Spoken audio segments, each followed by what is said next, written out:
सासू सासऱ्यांचा सांभाळ करणे हे सुनेवर बंधनकारक नाही, असा हा अलाहाबाद उच्च न्यायालयाने निर्णय दिलेला आहे. हा अतिशय महत्त्वपूर्ण निकाल आहे समाजाच्या दृष्टीने. आता याबाबतचं प्रकरण नेमकं काय आहे, तर आग्रा येथील एका वृद्ध जोडप्याने न्यायालयात धाव घेतली की सुनेने आमचं देखभाल करावी. आता सून जी होती ती कॉन्स्टेबल होती उत्तर प्रदेश पोलीसमध्ये. आता त्यांच्या मुलाच्या निधनानंतर ती सून ही कॉम्पॅशनेट ग्राउंडवर पोलीस दलात लागलेली होती आणि कॉन्स्टेबल म्हणून. आता मुलाच्या निधनानंतर त्याच्याकडून जे काही नोकरीचे लाभ सर्व होते ते सर्व लाभ सुनेला मिळालेले होते. म्हणजेच तिने त्या मुलाच्या नोकरीपासून मिळणाऱ्या सगळ्या नोकरी पण मिळाली तिला कॉम्पॅशनेट ग्राउंडवर. आणि नवऱ्याच्या निधनानंतर जे काही पैशाचे जे लाभ असतात तेही तिने घेतलेले होते. आता मुलगाच हयात नसल्यामुळे त्या वृद्ध जोडप्याने सुनेच्या विरुद्ध ती याचिका दाखल केली की सुनेने आमचा देखभाल करावी.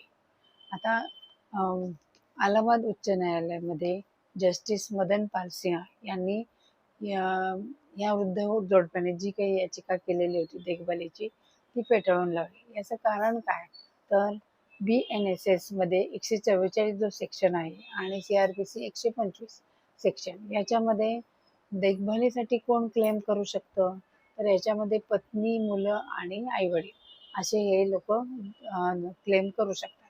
आता याच्यात सासू सासरे हा शब्द आहे का, तर नाही. म्हणजेच कायद्यात जर तो शब्द लिहिलेला नसेल तर कोर्ट त्या कायद्याच्या तरतुदीच्या पुढे जाऊ शकत नाही.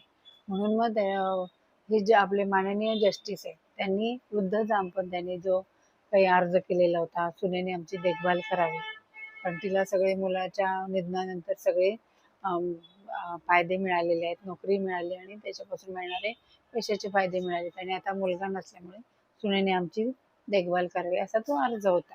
मग परंतु जस्टिस जे मदन पाल सिंह यांनी जे काय केलं की हा अर्ज तिचा फेटाळून लावला. त्यात त्यांनी सांगितलं की हे जे सेक्शन्स आहेत, सेक्शन 144 BNSS आणि सेक्शन 125 CRPC, याच्यामध्ये फक्त पत्नी, मुलं आणि आईवडील पॅरेंट्स हेच क्लेम करू शकतात. याच्यात सासू सासरे हा शब्द नसल्या कारणामुळे ते म्हटले की कायद्याच्या तरतुदीच्या बाहेर मी ऑर्डर देऊ शकत नाही. म्हणून त्यांनी त्यांचा जो अर्ज होता देखभालीचा तो फेटाळून लावला. तर ह्याच्यात असं आहे की यांनी असं काय सांगितलं की अशी ही सासू सासऱ्यांची देखभाल करणं हे नैतिक जबाबदारी आहे. म्हणजे आपण पूर्वीची जी कुटुंब पद्धती बघत होतो त्याच्यामध्ये आई वडील आपल्या लहान मुलं असल्यापासून नोकरी लागेपर्यंत मुलांचं सगळं करायचे. मग वृद्ध झाल्यानंतर मुलांची नैतिक जबाबदारी म्हणून मुलं आईवडिलांना सांभाळायचे. परंतु आता सध्याची जी परिस्थिती आहे की कुटुंब पद्धती लयास चालली आहे, ऱ्हास होत चाललाय आणि सगळे सेपरेट कुटुंब पद्धती होत चालली की आई वडील मुलांना नको आहे, सांभाळायला नको आहे आणि त्यांना फ्रीडम वगैरे हवं आहे. परंतु मग आता कोर्टाने असं सांगितलं की ह्याच्यात जर तो शब्द नाही आहे सासू सासरे, तर मग त्याच्या विरुद्ध जाऊन आम्ही ती ऑर्डर तशी देऊ शकत नाही. जरी कितीही नैतिक जबाबदारी असेल की सुनेने त्यांचा सांभाळ केला पाहिजे असं आपण सगळीकडेच असं समाजात आहे की हा मुलगा आणि सुनेने सांभाळ केला पाहिजे. परंतु जर त्या सेक्शनमध्ये तशी तरतूद नसेल तर ते कितीही नैतिक दृष्ट्या ते सगळी समाजरूढी जरी प्रबल असेल तरी कायद्यात तशी तरतूद नसल्यामुळे अशी ऑर्डर काही त्यांना देता येणार नाही. म्हणून त्यांनी ती याचिका फेटाळून लावलेली आहे. तर याच्यामध्ये जर एखाद्या तुम्हाला रूढी किंवा हे कायदेशीर तरतूद आणली तरच हे कंपल्शन करता येईल की जर काय त्या सेक्शनमध्ये सासू सासरे हा जरी शब्द त्यात ॲड झाला, कायदे मंडळाने ॲड केला असता तर हा प्रॉब्लेम आला नसता की कायद्यानुसार ते मान्य कोर्ट करू शकलं नाही.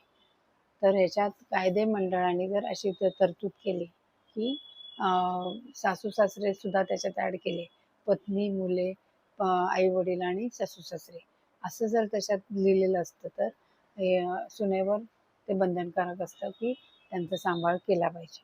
आता याच्याच विरुद्ध आपण एक दुसरा कायदा बघतो की ज्येष्ठ नागरिक कायद्यामध्ये काय आहे तरतूद दिलेली आहे की समजा आईवडिलांनी प्रॉपर्टी मुलाला सुनेला गिफ्ट केली, आणि जर ते सासू सासऱ्यांचा सांभाळ करत नसतील तर त्या कायद्यानुसार ते दिलेली गिफ्ट केलेली प्रॉपर्टी सुद्धा परत मागू शकतात. आता ते त्याचा सांभाळ करत नाही. म्हणजेच याच्यामध्ये हा शब्द नसल्यामुळे सुनेवर ते बंधनकारक करता आलं नाही.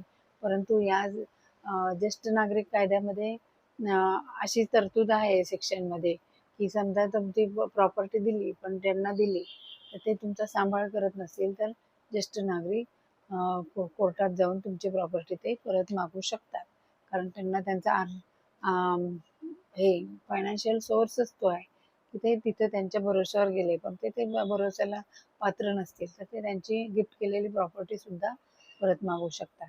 तर अशा प्रकारे हे विरोधाभास आहे कायद्यामध्ये की एका ह्याच्यात हा शब्द नसल्यामुळे ती देखभालीची ऑर्डर त्यांना देता आली नाही आणि दावा फेटाळून लावला, आणि एकामध्ये ज्येष्ठ नागरिक कायद्यामध्ये तशी तरतूद असल्यामुळे दिलेली गिफ्ट केलेली प्रॉपर्टी सुद्धा ज्येष्ठ नागरिक परत मिळवू शकतात, असा त्याच्यात विरोधाभास आहे. तर याच्यात म्हणजे असे एक सजेशन आहे की का जनरली सारासार विचार केला तर याच्यामध्ये सासू सासरे हा शब्द जर ॲड केला तर बऱ्याचशा सुनांना ते बंधनकारक होईल की आम्हाला हे सांभाळलं पाहिजे, आणि नैतिकदृष्ट्या आणि कायदेशीर दृष्ट्या सुद्धा याच्यात बंधनकारक होऊ शकतं.